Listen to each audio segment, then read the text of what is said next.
Bonjour à tous et bienvenue dans cette nouvelle vidéo d'actualité. Si tu es nouveau, n'hésite pas à t'abonner et aimer la vidéo. Nous commençons en Premier League avec Chelsea. Après une période d'incertitude, Chelsea a finalement choisi son nouvel entraîneur. Frank Lampard, qui avait pris le rôle d'intérimaire depuis le licenciement de Graham Potter en avril dernier, n'a pas réussi à redresser la barre de l'équipe. Les dirigeants du club ont donc décidé de ne pas attendre la fin de la saison pour choisir un nouvel entraîneur.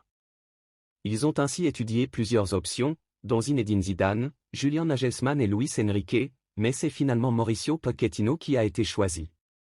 Selon Marca, l'accord est proche et ne nécessite plus que quelques détails à régler, notamment concernant le staff de l'Argentin.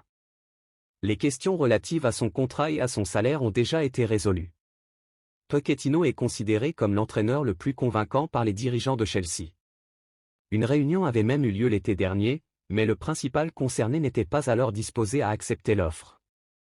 L'officialisation de l'accord pourrait intervenir dans les prochains jours, mais Pochettino aura beaucoup de travail pour remettre l'équipe sur les rails et lui permettre de retrouver une place de choix au classement de la Premier League. Nous continuons avec le cas Mahrez à City. Bien qu'il ait réalisé une saison quasi parfaite jusqu'à présent à Manchester City, Riyad Mahrez est souvent cantonné à un rôle de joker de luxe et n'a même pas joué une seule minute lors des matchs contre le Bayern Munich.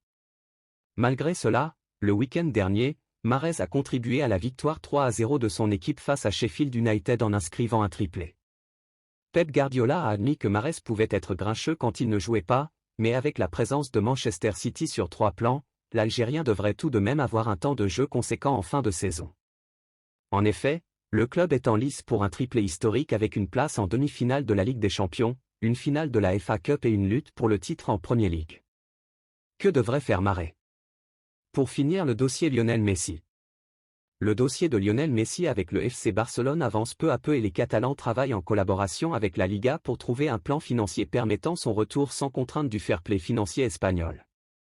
Même si un retour à Barcelone échoue, il est peu probable que Messi reste au Paris Saint-Germain la saison prochaine, et cela semble être une bonne nouvelle pour les fans français qui ne sont pas entièrement satisfaits de ses performances.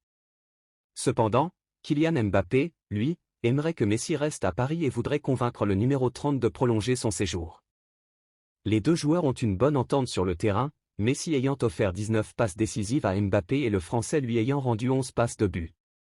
Pour Mbappé, une autre année avec Messi à Paris serait bénéfique pour les deux joueurs ainsi que pour le club. Que pensez-vous des déclarations de Mbappé ? Voilà tout pour cette vidéo, n'hésitez pas à vous abonner et à aimer la vidéo. Merci et à la prochaine.